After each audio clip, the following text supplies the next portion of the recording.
Welcome to the Greenway Outdoors podcast. The Greenway Outdoors is also an internationally syndicated TV show on Pursuit Channel and Wild TV.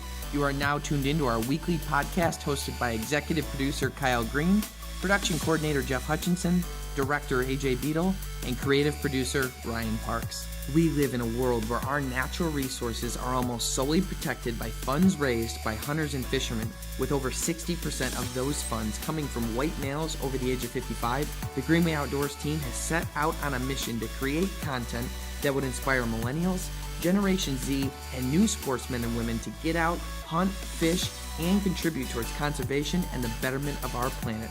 Welcome to the Greenway Outdoors.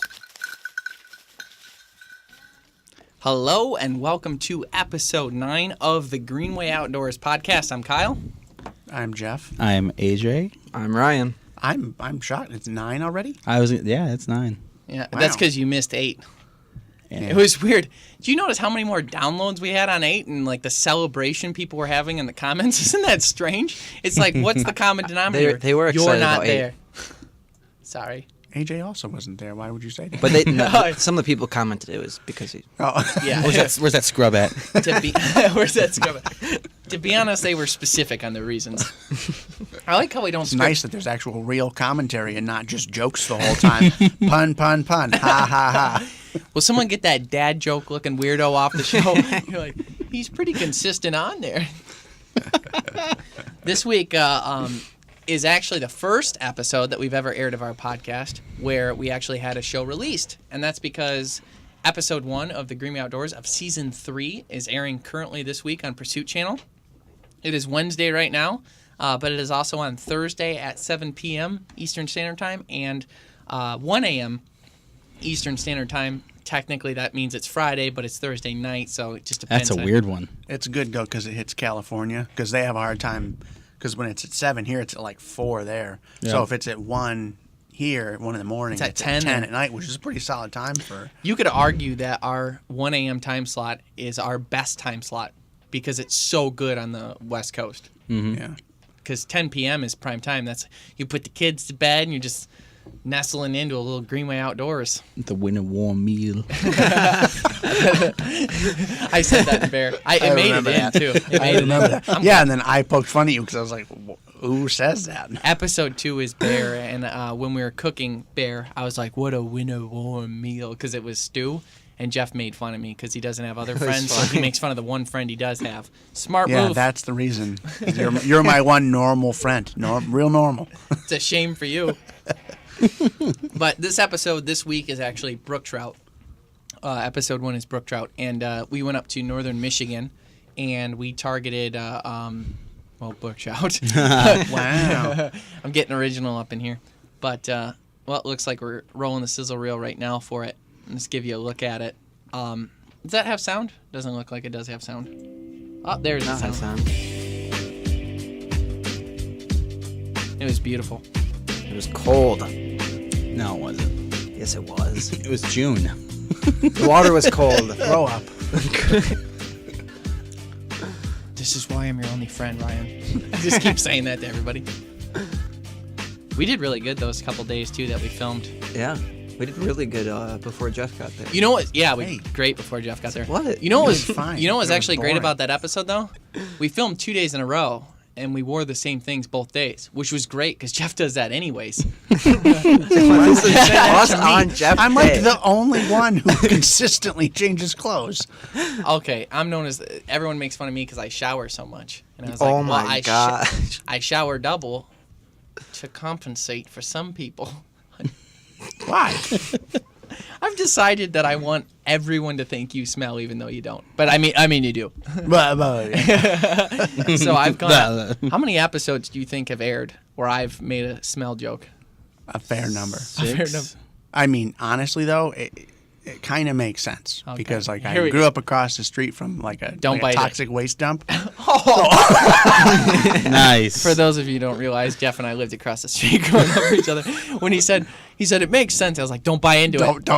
Don't get sucked in. Hi, Mr. and Mrs. Green. Not you. It was Jerry. The episode actually offers some splendid scenery, and it really is gorgeous. What was wrong with what I said? It's like a nice way to say Splendid it. scenery. It did. Like- Winter Stop. warm. Yep, exactly. What are you, a poet? It's about time Splendid you noticed. scenery. Who wrote all those spectacular voiceovers? Sensational salami. What? What? What is that now? Alliteration. It's when you start two things with the same Is that what that is letter. called? Yeah. I would know that. I would really think that hope you- so. If not, we're going to get a lot of like grammar police No, that's comments. right. We Yeah, get enough. yeah. We get enough police of everything else. Yeah. Because you Our- write most of the stuff. I know. It's really funny when I write the voiceovers for the show. If you copied and pasted that and put it in a post, you'd be like, "Oh, who did that? What monster did this?" But the way I read, it makes sense to me. Yeah. Yeah, to And- you. Right. Right. Good.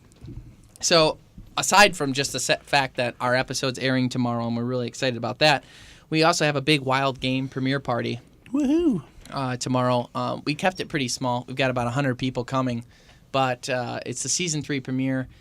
I'm excited about it because of the wild game that's going to be there. We've got an out carving station, venison meatballs, rabbit casserole, You're missing mashed potatoes with squirrel gravy. alligator and pheasant hors d'oeuvres. No, I just Pheasant didn't get there gumbo. yet. Pheasant gumbo. He worded it weird when he gave us the menu, and I wasn't sure where the cutoff was because it said gator, and there was like supposed to be a comma, I think, and there wasn't. Or Yeah. something. No, So I it was thought I thought it was pheasant and gator gumbo. Oh, maybe that That's was the it. Yeah, that's it the was- way it looked to me. Yeah. By the way, I didn't tell you, but you were giving a speech tomorrow. Oh, yeah. Okay. It's gonna be 2 minutes long, and you are getting it. That's not cool. Well, remember, I go second, so I'll gauge mine based on how nice you are to me. Yeah. Didn't you roast me last time, too? No, I roasted my dad, who was in the audience. Good, good. Well, Why? easy- What does your easy. dad have to do with anything? He's an easy target, Ryan. No one's safe. My dad was best man at his brother, my uncle's wedding, and he's got his Great speech. story. He's got his speech on his phone, and he's not very. He's like that's where I got it from. I'm not very good at giving public speeches. Neither is he. So he's got his speech on his phone, and he's reading. And someone in the audience or the groom's party, whatever you want to call it, called him. Thus taking it off the screen. So he's like, nice. "Ah, man!" And then as he hangs up, he pushes the wrong button or something, and now he can't get back to it. So he's like, and then he has to wing it, and it was Was it Rough? awkward? It was It had to be awkward. rough. I also Yeah. sent 400 text messages while Yeah. he was doing that. Ding, He was ding, helping. ding, ding, ding. I'm sending him that's funny awesome. pictures and emojis. That's awesome. Yeah, that was awesome. That was like one of my favorite memories. Yeah. So yeah, I joked and was like, yeah. By the way, I've got my my couple points here on a note card. I don't keep it on my phone. I learned that from my dad. Thanks. Dad. Nice. That happened in our church one time. The pastor was talking about using your phones in church or whatever and not like paying attention really. And then someone from our congregation texted him, and then his phone dings Good. up while he's up speaking. Nice. It was pretty funny. Good. That's actually pretty funny. I enjoy tormenting people when they're giving speeches. That's fun because they're like, That's the most appropriate time. You know, to they- torment Well, someone. it's so natural for you. You can just get up and talk in front of people. I've never been good. I'm not good at like just winging stuff naturally. So I I don't, can't. I'm not good at reading stuff. Yeah. You know, what made me nervous more than anything? Like we've spoke to a lot of different people from the show and everything like that. No problem if I get to speak with anybody one-on-one. Doesn't intimidate me. Could be the president. Giving a speech, no problem. You make me read something in front of people, and I go to a horrible You go back. place of nervousness and horrid. Dyslexia. The. Yeah. I used to read at the church. I would read the gospel lesson in the epistle. Apostle. No, Don't ask no me. the epistle. There's something. It's not apostle. Maybe it is. I don't remember. Some sort of reading. so clearly you were bad at it. Yeah, exactly. I read the word only, so now here's the problem. But it could be the apostle reading. But I thought there was like a anyway. The gospel lesson for sure. And then Justice said, "You mean Jesus?" Sorry. Jesus. No, I had a really hard time though when I'd have to go up in front of everyone. There'd like be 80 people in the whole congregation, but I'd like shut down because I'd be so worried about. I think I'm the same way. I can't read things out loud. I can read them just fine to myself, but if I have to read it out loud to people, Once it was. I'm the opposite. T- I can t- read today, stuff Junior. great, but just talking hey guys. I drew the duck blue. Because to be honest, I've never seen a blue duck before. I want to see what a blue duck looked like. But the event should be actually really cool. So when people get there, God, that's what we were talking about, huh? yeah, that's the road we went down. So now we're quoting Billy Madison after talking about reading at church and calling Jesus Jesus. But we're going to we're doing a meet and greet in the beginning, which will be cool and weird all at the same time. So we have a big red carpet there for people to get their pictures on with our logos and stuff like that, and that'll be real cool. And then People want that because we're big shots. that's so gross. I'm so mad. Yeah. That you said- Now I'm not going, so I won't be at the premiere. Nice. I won't be at the premiere. But no, you got your wish. And then little Ashley, who's not, well, she's 17. I have to stop saying that. But little Ashley is going to be doing the pictures on the red carpet, so she's all excited about that. And then we're doing the wild game dinner with all the menu stuff that we talked about. And then after that, everyone's going to the big auditorium. It's at the 242 Church in Brighton. AJ and I went and visited there today, and it is a mall. It is the coolest, but there's a rock climbing wall for kids. There's a whole field and gym and basketball courts and like meetings, and there's like, it's not Starbucks, but there's like a Starbucks in there. Like, it's awesome. Like, the place is just so good. There was hundreds of people there today on just a Friday morning. Or what day is today? Wednesday. On a Wednesday morning, just chilling. Like, it's a pretty cool facility, so I like it a lot. And then so we went and visited there. We'll be going into the, I want to call it an auditorium because I don't think you can call it like a normal church. You go in there and there's a humongous stage, and AJ and I actually got to pick what the backdrop lighting will be, and like, it's really. Okay, Ryan, it is cool, but we picked all the lighting and stuff, and AJ and I screened the 2 episodes in the sizzle reel that will air on the TVs. Crystal clear, it's awesome. The sound is unbelievable. Like, that's the coolest part. Is like, it really makes the show sound cool, except when I'm talking. There's so nothing... everyone can hear all the mistakes we made while editing. Yeah, good. Perfectly. Yeah, Right. There's nothing like talking to Kyle beforehand when he's like, "Oh man, we went to the location. It's really cool, and they played the show on the big screen, and I'm like, no, it's tomorrow. There's no it. It better be good." He goes, it was awesome. Like, I got a FYI, I got a text message from my sister, and it is the epistle reading, and I was not wrong. Okay. So I know one said you were. I know. yeah. He needed that. He really needed that. He's just real nervous about it the whole time. Still. Yeah, she texted. Thank you, Laurel. Yeah, so she just texted in. Now she'll probably text again. Can you double check to make sure he's reading that word right? JK, it's apostle. She goes, LOL, you sounded so dumb.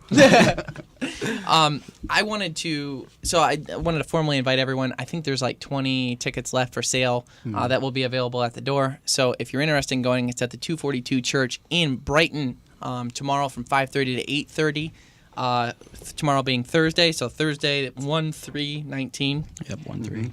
5:30 to 8:30. You're more than welcome for a fun-filled night. Tickets are $55 for an individual or $100 for a couple. And we'll Pretty be solid for the food, just alone, and then you get to see the episodes. And it's cool just stuff. it's a fun night. Yeah. We're gonna have a lot of Boy Scouts and stuff there too, which I'm pretty excited about. Getting into more of our crucial topics of the actual radio show itself. I had a philosophical question that I found really interesting, and as usual, I'll elaborate probably more than anyone wants. But it was something that I thought of in the shower the other day. So it's one of these things. That's weird. But I think I've discovered the reason that there's a difference in how vegans or vegetarians or anti-hunting people think of animals versus the herd. So the philosophical question is, what is the difference between caring for the life of an individual animal versus caring for the animal herd itself of all of those animals? So instead of caring about an individual deer, you're caring about deer in general. yeah, So the real interesting fact, and to break it down, was if you had a conversation with someone who is anti-hunting or a vegan, you would say to them, listen, all life is precious is what they'll tell us, right? All life is precious, so you're taking life. I say, okay, so let's use deer as an example, and that's why all the B-roll is deer, but let's use deer as an example. When I go out and hunt and kill my own meat, let's say I kill a deer, the anti-hunter, and I'm going to say that instead of vegan because not all vegans are anti-hunting. Yeah, that's good. the anti-hunter will tell me that all life is precious and I killed that individual animal and it was wrong. Murder. Right, because you killed an animal specifically. Now, I have an understanding that there's more white-tailed deer in the United States of America right now than ever in history. Ever. Okay? And that we kill 1/5 to 1/8 of the herd every year through hunting and cars and accidents and other issues. And if we don't do that, then the result would be horrendous. And the reason why the result would be horrendous is because there will always be more animals. They're always going to fornicate. They're always going to make new ones, right? On the podcast, right? They will always make new babies. But there will not always be more habitat. So the understanding is this. The hunter knows that the dollar spent when they buy a license goes towards conservation. The efforts in the conservation organizations and the things that they've joined, those dollars go towards conservation. Them taking out one deer strengthens the overall herd so that there's room for the young of the year to be able to survive the winter. Because if we don't take out part of that herd, there's barely enough food. And if they're too overly populated, there's too many of them, and they're interacting too much, that's when diseases get spread and other problems, happen. So if we went 1 year without hunting deer in Michigan, or pretty much any state across the country, it would be tremendously harmful to the overall herd. You went 2 or 3 years, you could literally have a population bust that would decimate the deer herd.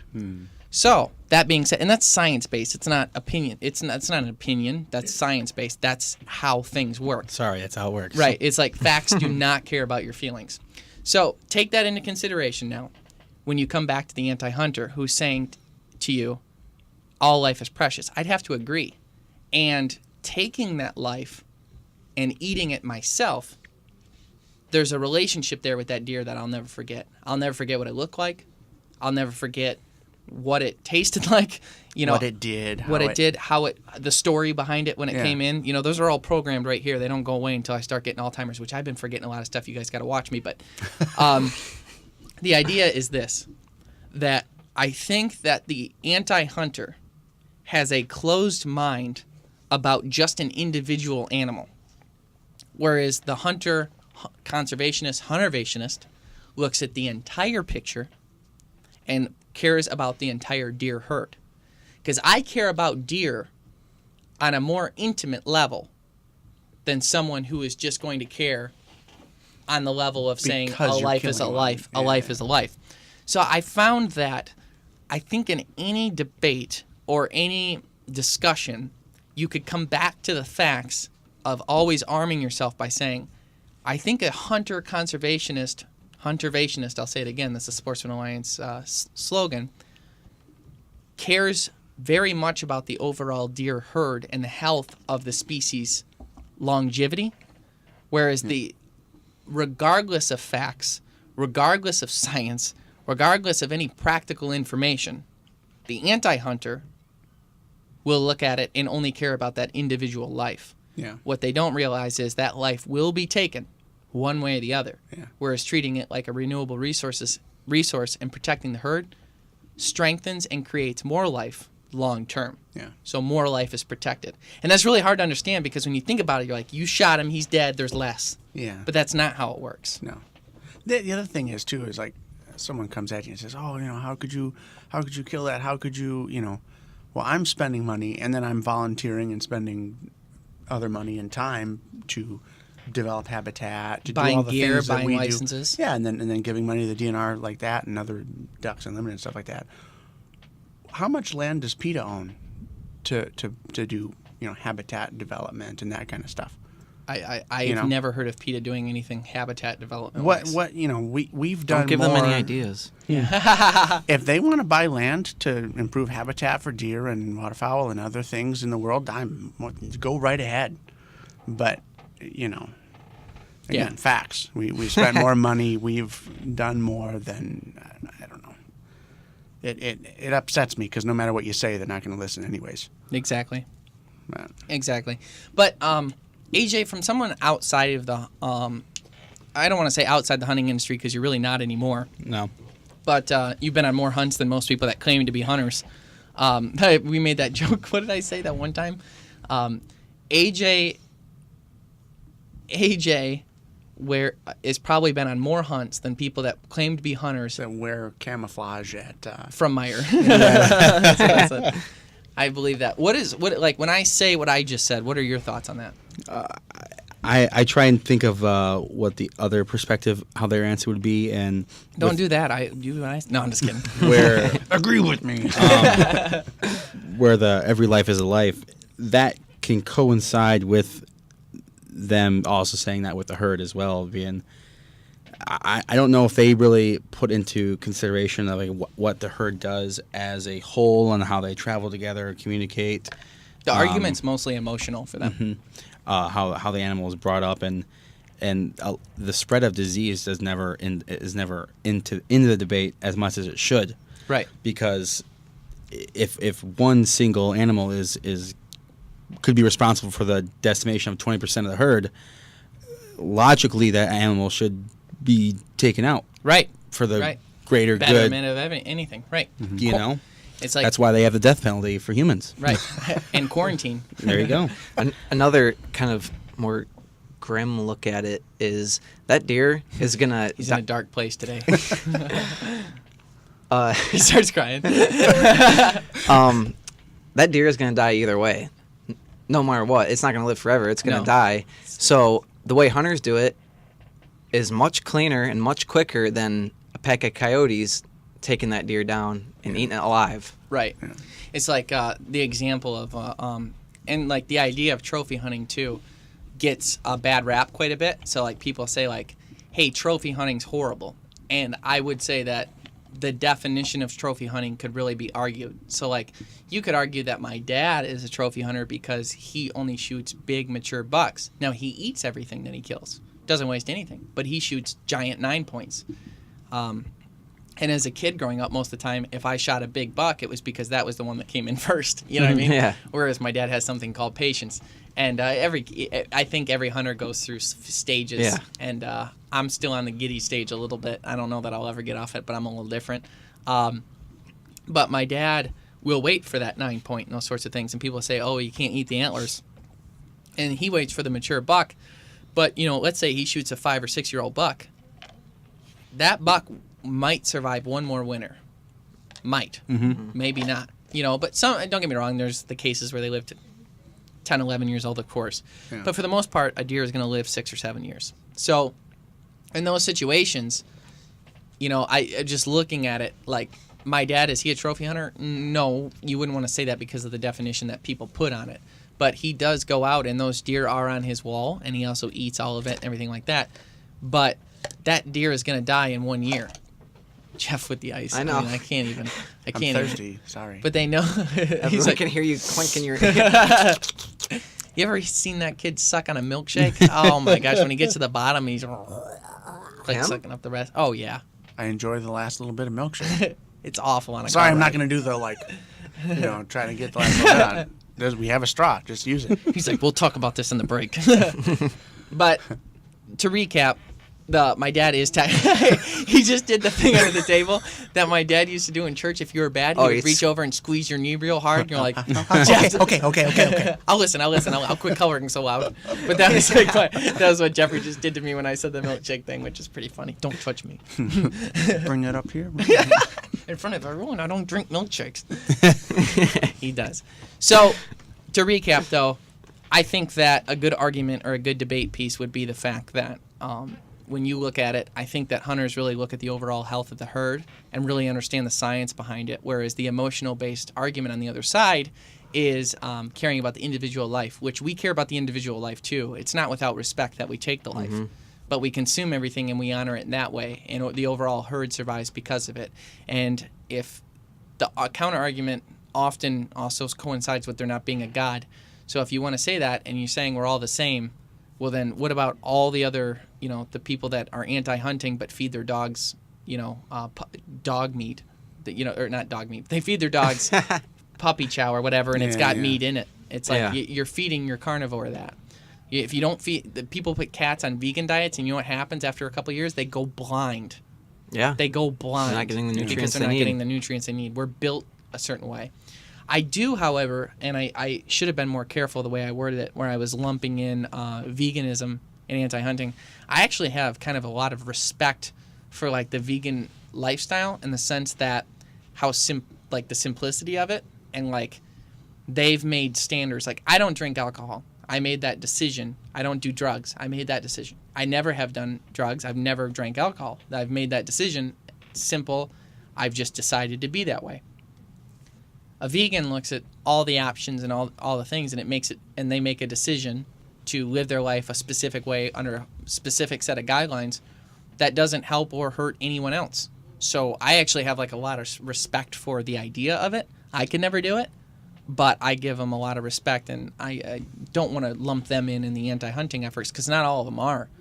Yeah. A lot of them are, according to our lot of 'em. Facebook Messenger, but We noticed the loud ones. we notice.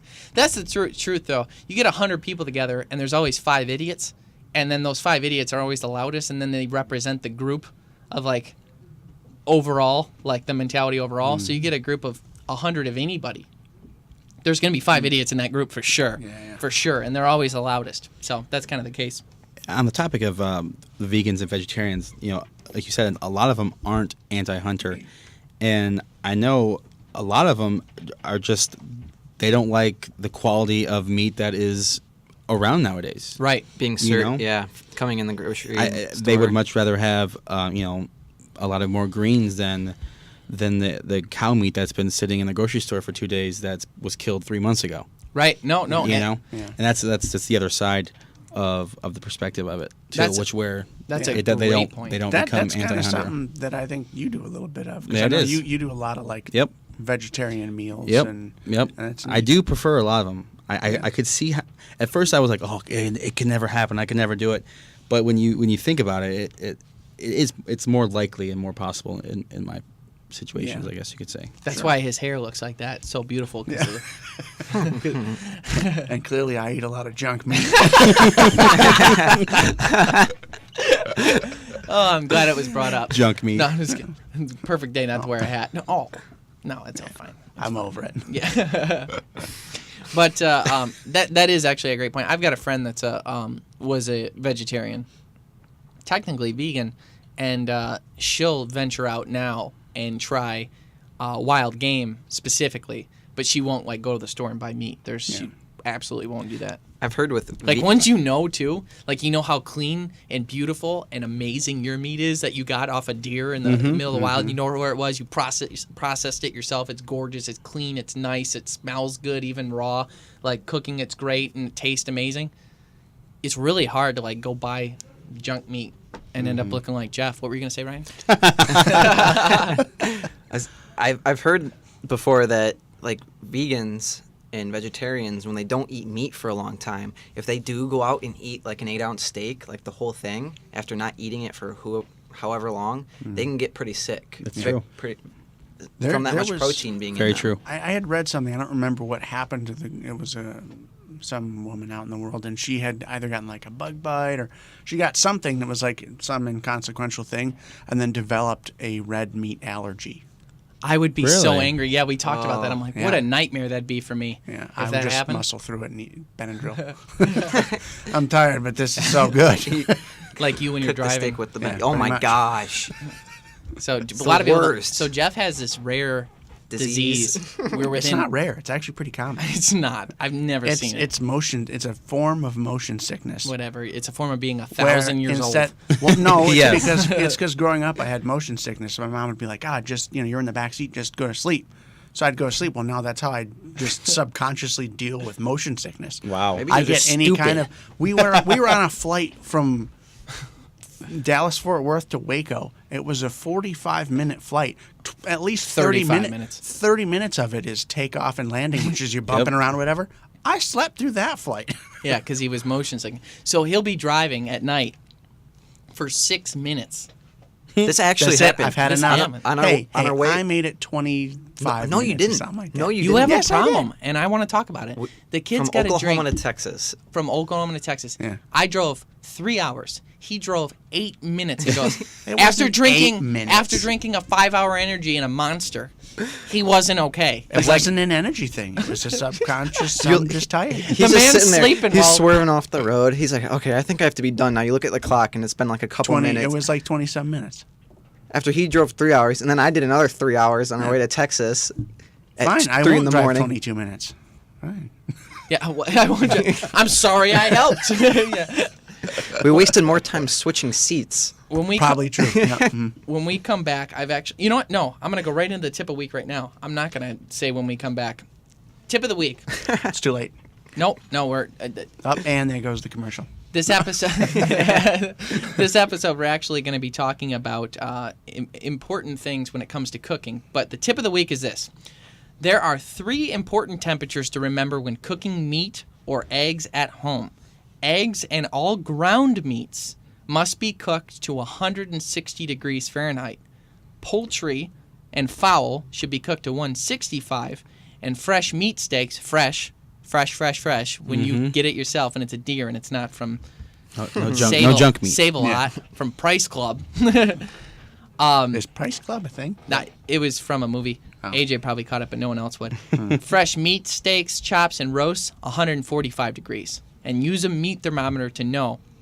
I did not follow this tip of the week at all. No, my you my don't. entire life, I have never. He likes his chicken a little eat- pink. I eat my steak raw and steak rare, and rare is like 125 degrees, I think. Really? That's Yeah. it. Wow. I follow it to a T. You know what? I don't. When you eat, I'm with Jeff. when you go to a restaurant and you order a steak and you say medium rare, which is how I like it, You guys are butchering the you tip get of the medium week. well to well, and it ends up coming out like leather, and I don't like that. So I get rare, and then I either get rare, which is okay, or I get medium rare, which is what I want. I like my steak and venison well done with ketchup.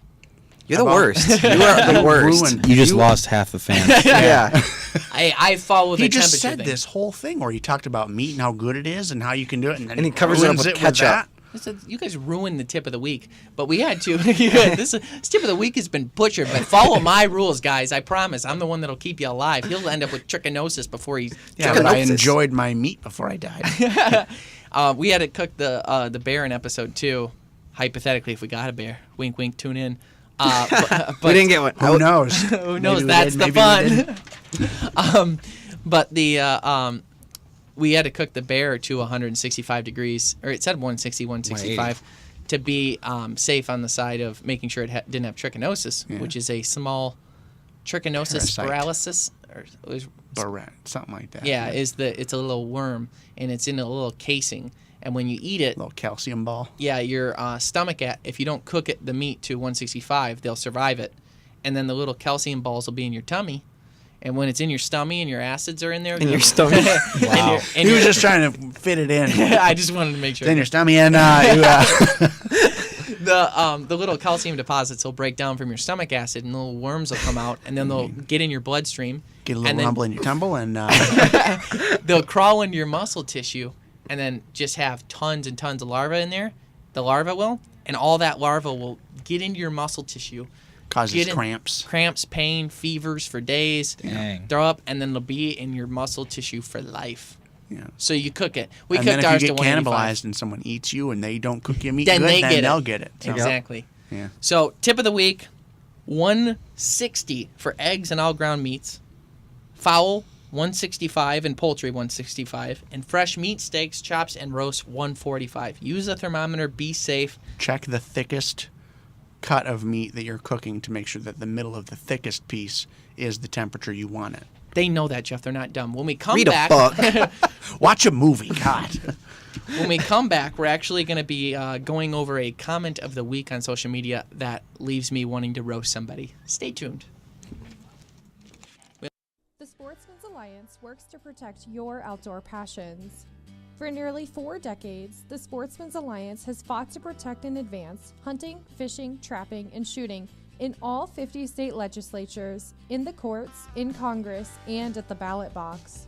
The Sportsman's Alliance continues to be the leading organization fighting coast to coast against any legislation or action that threatens your outdoor heritage, while also proactively advancing legislation that allows more opportunities for sportsmen and their families. The future of our outdoor heritage rests with the passion of sportsmen.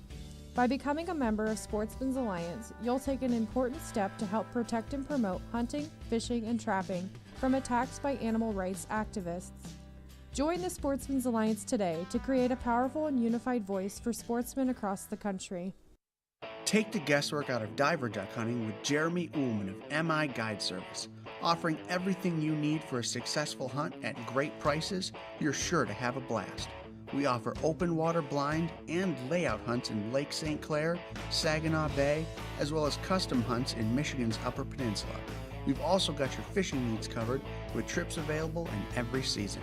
Go to miguideservice.com to book your hunt or fishing trip today.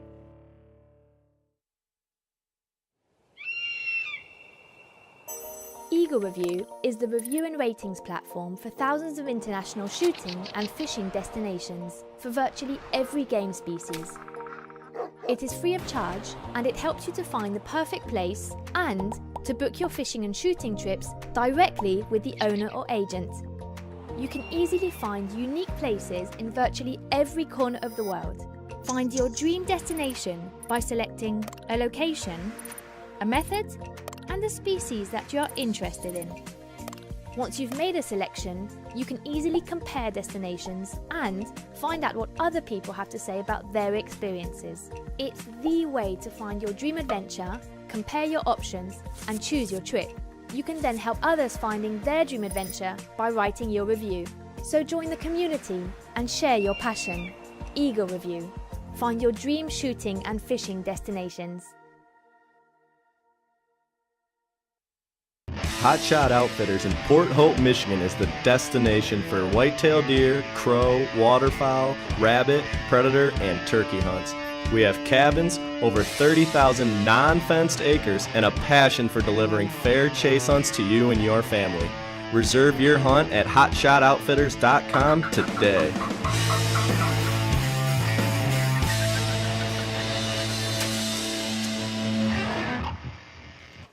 Hello and welcome back to the Green Bay Outdoors podcast.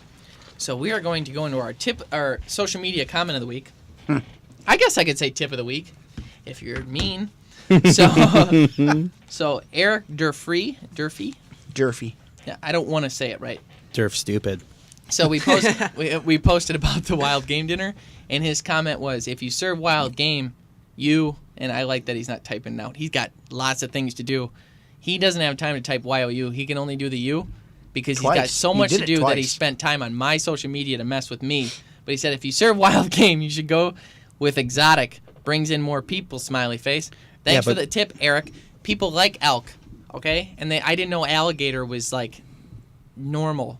Yeah. Like, Exotic. Well, it's like when he says you should go with exotic, it sounds like he's saying you should go with exotic brings. Like, there's no punctuation that helps reading that. no. So go read a book. If I Read a book. Grow up. I like that we butcher anyone that messes with us. But we'll mess with anyone. You know what's funny? You know what's funny though?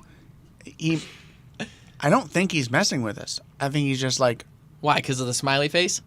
That's your indicator.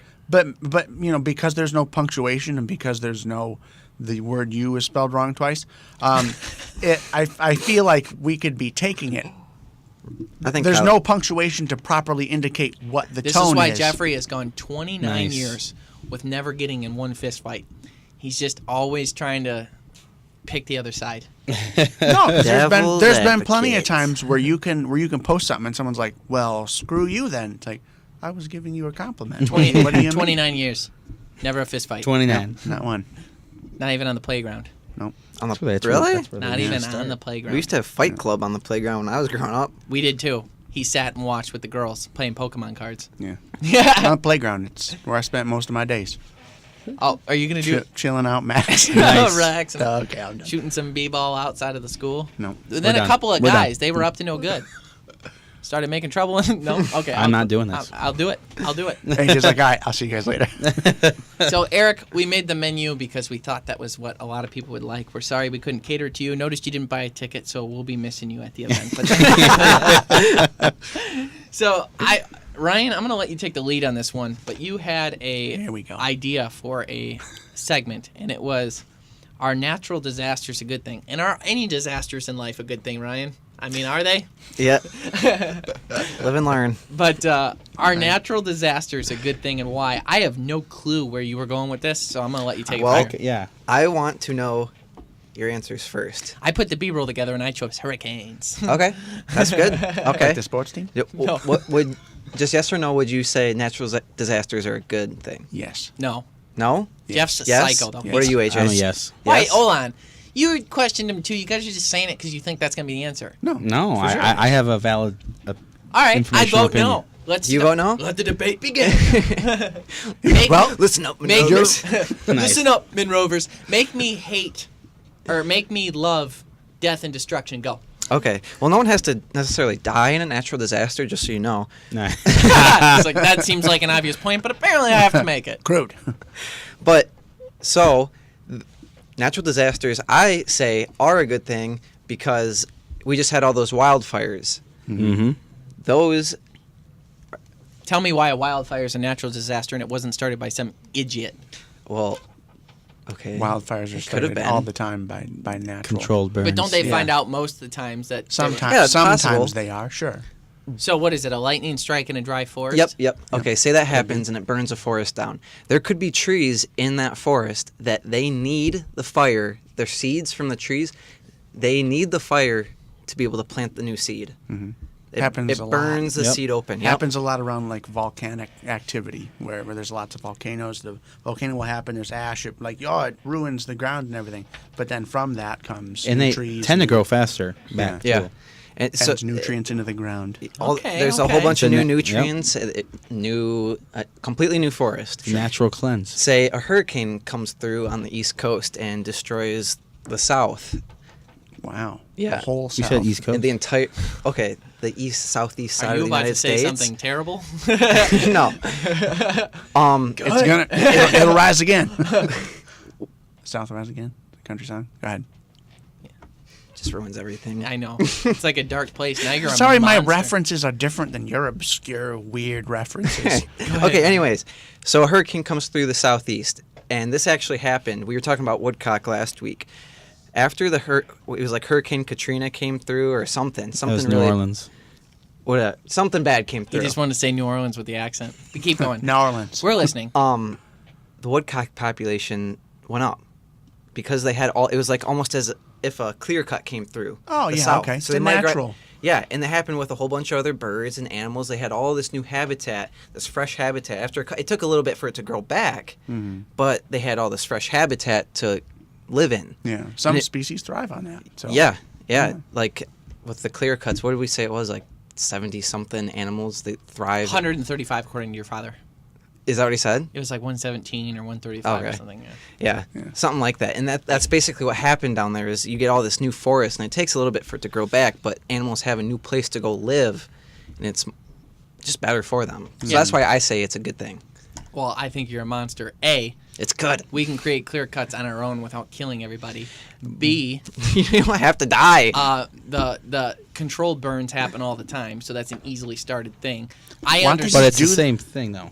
Why don't they just do that with wildfires? Just control them. Yeah, do it all the why time don't they with just- other fires. Like, What's their problem?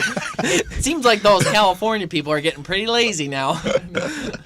No, I can understand where you're going though. With the I think that life finds a way, Yep. and I think that God Jeff Goldblum. God designed the earth in a way that Bible. If you're quoting Jesus, yeah. Also, you were doing Jesus? quotes. I was doing quotes. Oh, It's okay. whatever. Jesus said,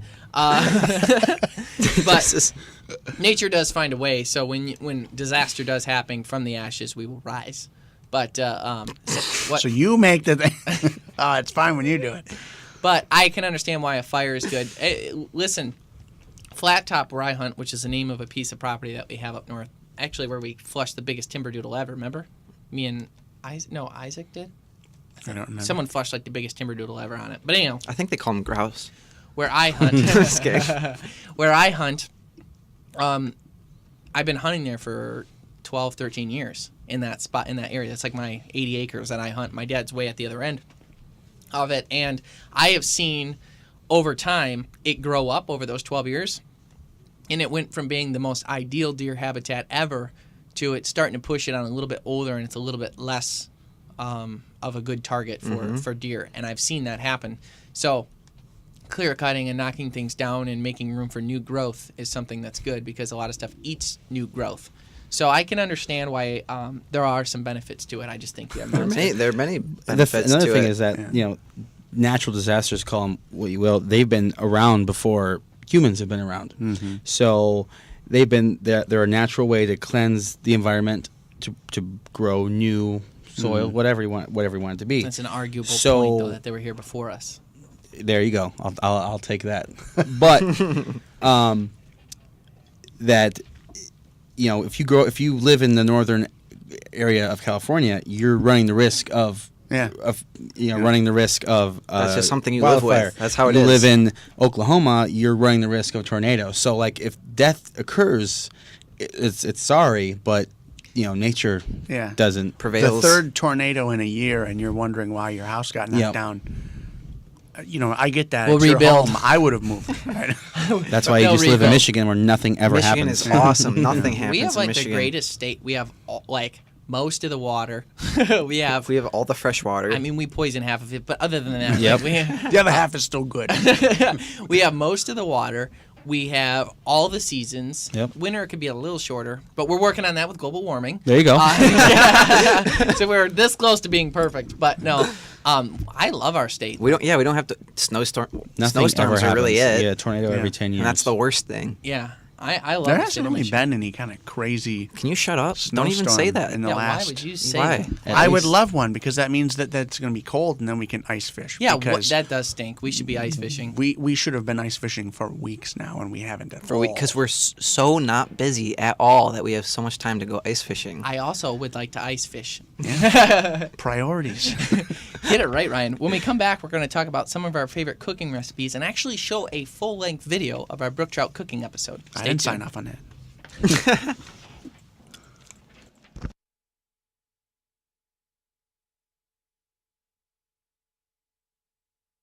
You're a hunter, and because you hunt, you're the world's greatest conservationist. You're a huntervationist.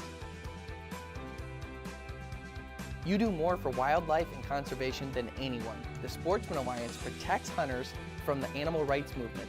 When the Sportsman Alliance gets involved in court cases or legislation, hunters win. Conservation wins. Become a huntervationist today and join the Sportsman Alliance like we did to help protect your rights against the animal rights movement.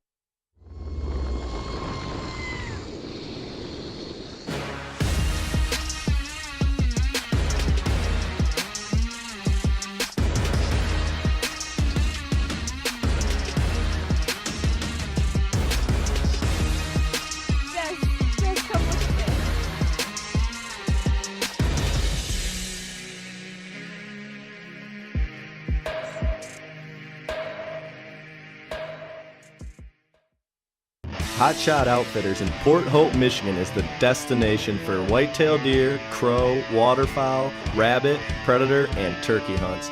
We have cabins, over 30,000 non-fenced acres, and a passion for delivering fair chase hunts to you and your family. Reserve your hunt at hotshotoutfitters.com today.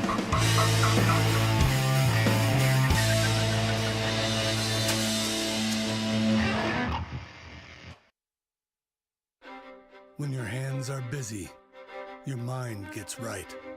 When your hands are busy, you can't point fingers and complain that life isn't fair. When your hands are busy, you're serving your family, your friends, and your community. When your hands are busy, you show everyone what you're capable of. The all-new Ram 1500, Motor Trend's 2019 Truck of the Year. Welcome back to the Green Bay Outdoors podcast, episode 9. Jeff, what are some of the favorite recipes that you put together? A lot of people don't know this, and I take a lot of credit for it. I tell everyone at every meeting we've ever gone to that I'm the one that puts the recipes together. It's not true. Jeff does. If you had to pick one of your favorite recipes that we've done, is Ryan for real over there? I'm just kidding. Drinking. He sounded like Jeff. What would you say is your favorite recipe that we've done? Putting you on the spot. They've all been pretty good. Some of the fish. Okay, pat yourself on the back now. Stay humble. Humility is key, Jeff. Jeez. Well, we test them all out in our test kitchen first, so we know they're good. We don't just do them at the time and hope they're good. Unless I plant them that one time. Yeah. I don't know. Put parsley in there. What's parsley? The green one. Just Oh, put then it not in that. I don't know, a cup. It's probably good. A lot of the fish have turned out really good. I like the one we put the pesto on it. That was pretty good. Oh, yeah. The raccoon was a really The good recipe. smoked salmon Yeah. was good. That was and really that was good. interesting because it didn't have to be because I caught that fish on its last leg. You did, the that's fish right. was half dead when I caught him. So I've only cooked fish like that since then. With the hot smoke. With the smoker? That's pretty good. I was Yeah. a big fan of that I one. would say bear. Bear was really good. Oh my god, that was maybe if we got one. And trout was pretty good too, I think. the recent one. Yeah. I think my favorite was bear. Yeah. I think my favorite was bear. The meat, the texture of it was so good. The And flavors were good. It wasn't gamey, which made me a fan. AJ, you're not normally a big game favorite fan. No. So what was your favorite? The raccoon surprised me the most for being actually good. That was in season 2, the raccoon one. Yeah. Yep. And We're doing that again in 4. but you said some of our favorites, so we've been around for a while. What about you, Ryan?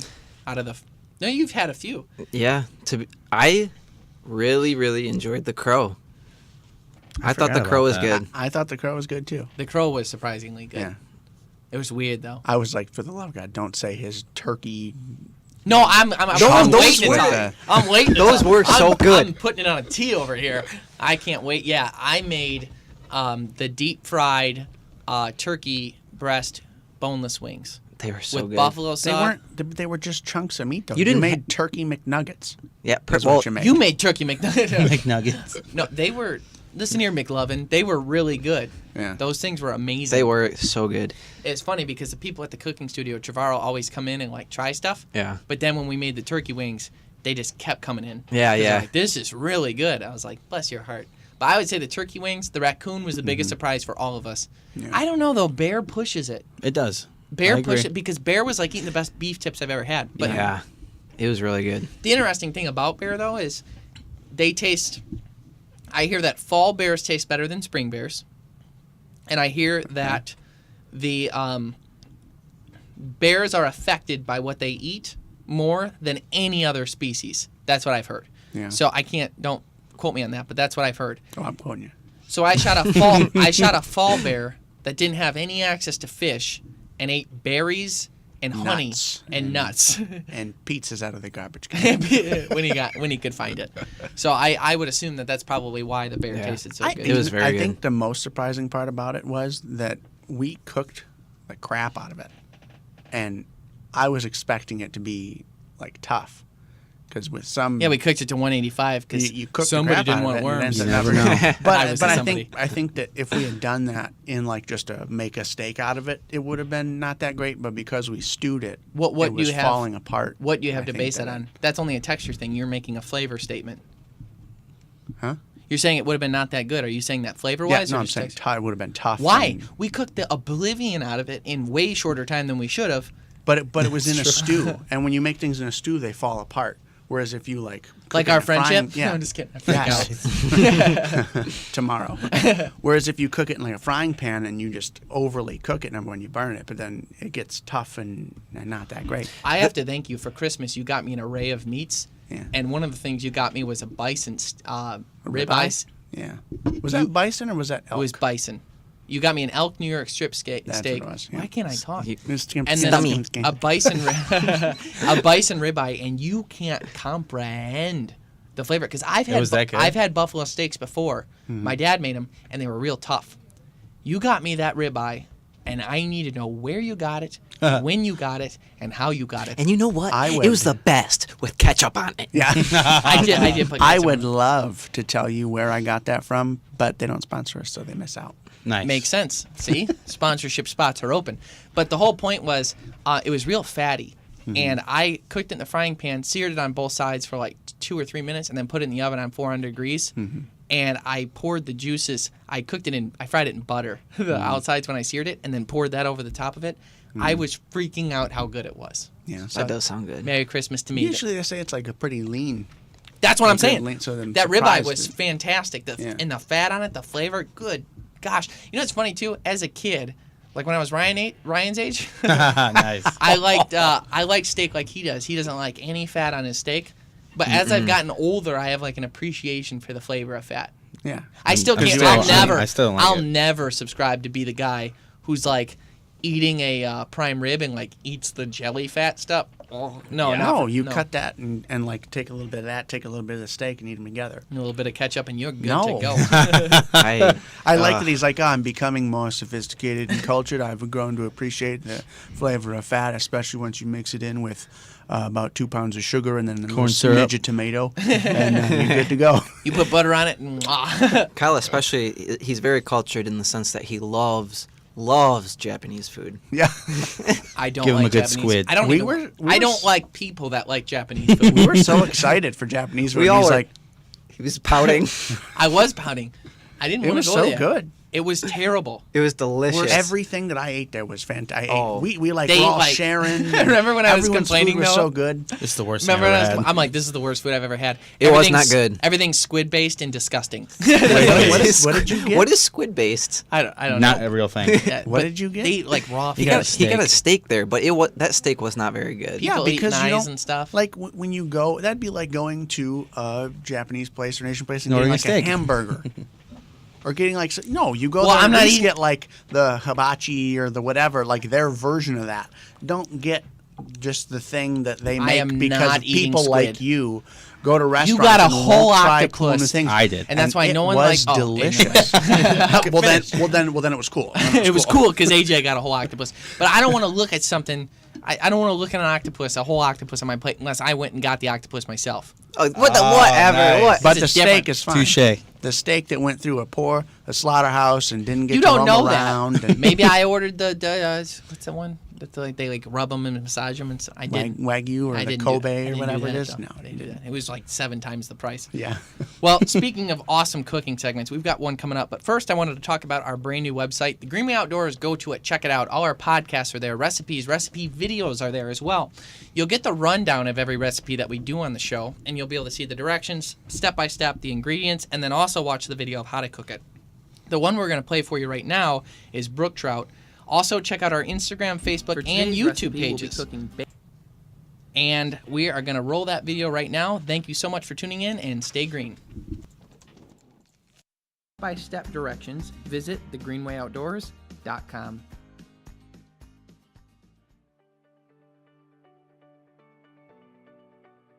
Welcome to the Greenway Outdoors Kitchen. Well, we've got a pretty good haul of northern Michigan brook trout here.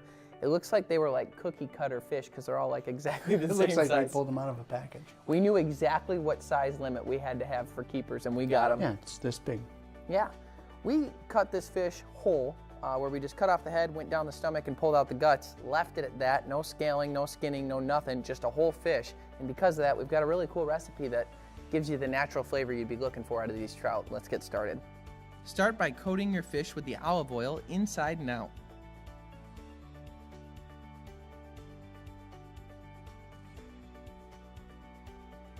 Salt and pepper the fish inside and out to taste.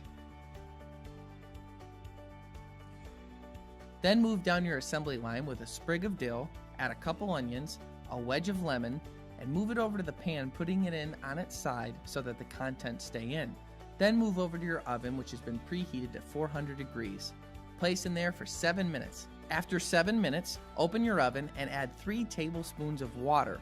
This will actually help keep the fish from drying out during the remainder 7 minutes you have left for cook time. After that, take it out of the oven, plate it, and serve.